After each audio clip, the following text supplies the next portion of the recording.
أهلا وسهلا فيكم بقناتنا. اليوم الوصفة طيبة وسريعة وما في حدا ما بيحبها، التشيز كيك بطريقة سهلة وطعم ولا أروع. خلينا ندلع كرشنا ونبلش. منروح على المقادير: 262 جرام بسكوت، 360 جرام جبنة كريمية، 70 جرام سكر، 100 جرام زبدة، 500 جرام كريمة خفق، 5 وراق جيلاتين.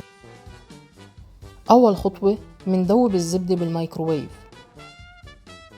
منرجع منطحن البسكوت، فينا نستعمل أي نوع بسكوت بس يفضل الدايجستيف. منزيد الزبدة على البسكوت المطحون ومنخلطهم سوا كتير منيح.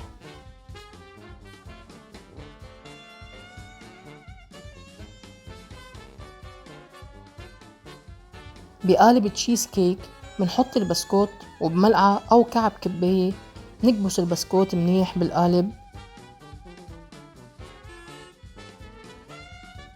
حتى يصيروا بالشكل اللي مبين بالفيديو. هلأ منحط القالب بالتلاجة. منزيد مي للجيلاتين. بهيدا الوقت منجهز الكريمة. على نار هادية منحط الجبنة الكريمية، السكر وكريمة الخفق،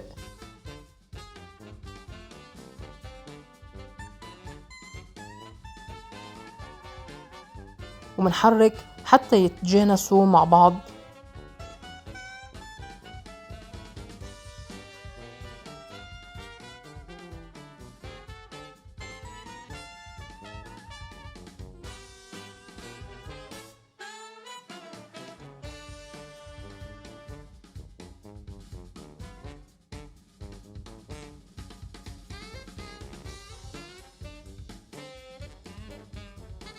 بس نحس الجبنة والكريمة شدوا سوا منصفي الجيلاتين من المي ومنزيدوا عليهم ومنحرك حتى يدوب الجيلاتين منيح.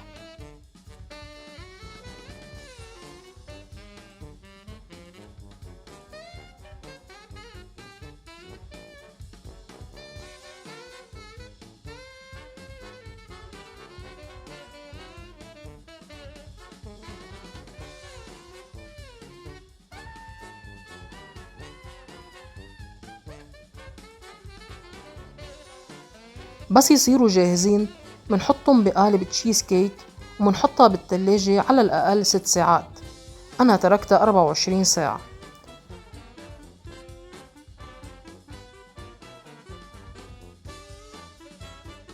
هلأ منزينها بالمربى، أي نكهة بتحبوها والكمية حسب الرغبة.